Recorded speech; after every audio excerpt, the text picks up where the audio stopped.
So, I told everybody that I was going to remove the dormer roof, and I did. Guess what? Guess which project is next? These are gone. They don't hold paint anymore. This end seems to be the most rotten. So these rails are coming off, and I've already got an estimate, $2,100 to go with the metal, like I have on my back deck. And I've also got an estimate for a guy to replace the deck boards for me. And his estimate is actually too good to be true, but we'll see what happens. I told him towards the end of August he wants a 2-week notice. Let's go back. As I've said before, Timcat doesn't mess around. I just had this deck resurfaced with 2x6 cedar.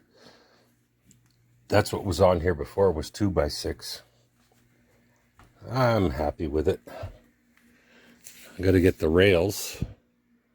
Ordering those on Monday. They're going to take about 2 weeks to come.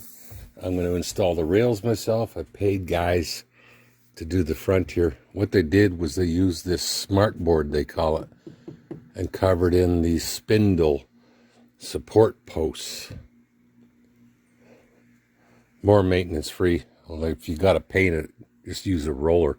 Looks like about an 8-inch roller. They did kink my air conditioning line. I told them, don't move it, I'll move it. They moved it. They bent the valve as well. Still works. I took a temper tantrum and I told them I will move it back. They spun it 180 degrees. I don't know why they did that. It still works. But I'm going to pay somebody to take that extra coil out. Reflare, they're going to have to pull the refrigerant out, or at least pump it down into the condenser. Cut all that shit off, reflare it. They're going to have it done properly, make it look a lot nicer. That's not high on my priority list because it still works, and I got the other backup one. But now I got a new front and a new roof. So now I can sleep at night when it rains. And the yard doesn't look too messy. A little bit of sawdust in there they were cutting on the sidewalk. Thanks for watching. This is my retirement chair. I got this as a gift when I retired. They asked me if I wanted a watch or a clock. I think a clock or a chair. I chose the chair.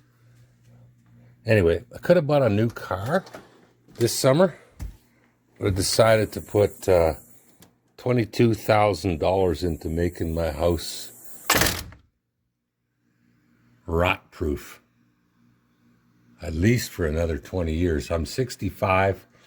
I'll be 85 when I don't care anymore if things start falling apart.